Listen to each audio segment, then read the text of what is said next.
I'm back home after nearly 3 weeks.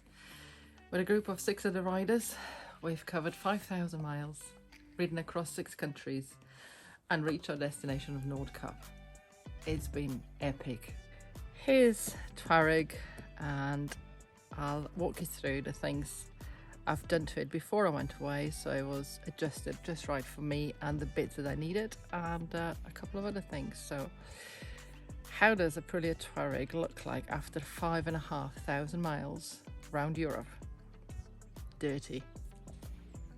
All the grit and dirt of Norwegian, Swedish, Danish, German, Dutch and British roads. Look at that. Eek, eek, eek. But it's an adventure bike, right? Meant to look dirty.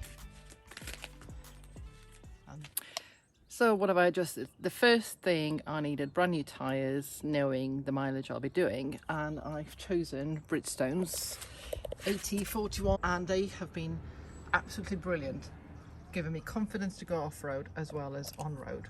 After 5.5, there's still 2mm thread on them, so I could carry on for a little bit longer. They were amazing in the rain, not that we had much, but the 2 days that there was rain, apparently I was going faster than in the dry. I've been running Bridgestone's T32s on my Ducati Supersport, which have been the best of what I've tried so far, which is why I decided to go to Bridgestone for this trip, and it did not disappoint. I really would recommend them. Excellent tyres. For navigation I use Calimoto, which is on my phone, and so the first thing I had to do was make sure that I could mount my phone, and for that I use Quad Lock, the wireless charging head. It has the anti-vibration mount to it as well, making sure I don't damage my camera. The power goes in here, it's been loomed through here into the USB port. This is a mount for drift camera. I didn't use it much, I didn't think it was a great angle, but it's nice for some extra footage. And this is for Insta360, which I can't wait to share some footage with you of that. Going to the Arctic, I thought it's going to be cold, so I have put my heated gear charging point here, and that's mounted on the battery itself, which is under the seat. Super easy to get to. You do need 2 hands though. Pop the top up, off it comes, and there's the battery. The luggage was strapped to this bit points here, which was great because when I was using the bike without the bag, I could tuck them under the seat and hide them. So that's it. 5,500 miles over just under 3 weeks round Scandinavia, into the Arctic Circle and all the way to Nordkapp and back to sunny Wales. Aprilia Tuareg 660 has been the perfect bike. Let me walk you through some of the positives and some of the less positive. Really light, super nimble, did an amazing job off-road, did a few tech roads and some green laning in the woodlands. It was absolutely perfect. It kept up with all the big GSs on motorways. In fact, the big GS riders were saying, nah, not taking this bike down this gravel road, it's too big and too heavy. So definitely a win for Aprilia. On motorways, luckily we didn't do too many of those, but it cruised absolutely brilliantly. The cruise control helps keeping it at constant pace. Comfortable, no aches or pains at all. This seat is a little bit squidgy, which really helps. The screen is okay. I would have liked it to be movable, slightly higher. If I ducked under, there was no wind at all. If I was sitting up straight, there was definitely buffering around my helmet. So slight negative on the screen that is fixed. The handguards, a little bit on the flimsy side. This one broke when it just laid over, and there's no real sturdiness to it. It's more for looks than actually use. I have to change those for something better. The TFT screen well designed. Slight negative on the oil checking. There is no window. There is a dipstick which is in black.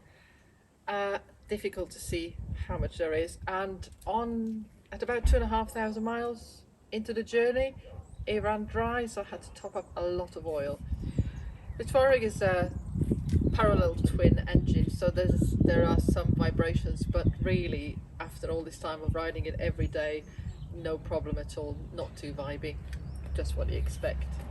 The seat height is well, a little bit too high for my comfort to start with. However, I've adjusted the suspension, lowered it by a bit. I had a huge bag on the back which helped keep it down, and actually once I got used to it, because it's such a light bike, it wasn't an issue at all. In fact, I stopped thinking about the fact that I couldn't be flat-footed on the bike pretty much after about 2-3 days.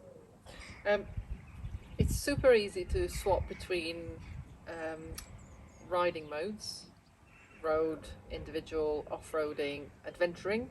Click of a button. You have to be stationary, or that you can do it while you're riding very, very slowly. There were times where I pushed this bike as if it was a sport bike, ran the bends, and it responded beautifully. Obviously with a small engine you do need to rev it quite hard to get the best out of it. It just kind of comes to life at about 7,000 RPMs. The one thing I really did miss is the range. There's a fuel gauge, it's very basic, but the range isn't shown, so I had to get used to just zeroing my trip every time I fueled up. The most I got out of it was about 300 kilometers, that's about 170 miles, so plenty there. Didn't feel like I had to stop every 5 minutes, but it would have been nice to know what the range is, especially when the gauge shows 1/4 left. It's a little bit unnerving when you're in the middle of nowhere and don't know where the next fuel station is. And of course it's an Italian bike. The color scheme, the design, the little details, they're just beautiful. You know how much I like Italian bikes. Definitely a plus for me.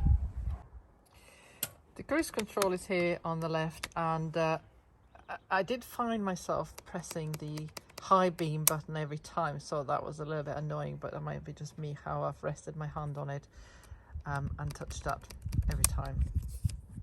So in conclusion, I think I've proven that a mid-range adventure bike is more than capable of a big journey, and you do not need a massive GS, Triumph or KTMs of this world, which are dominating the market.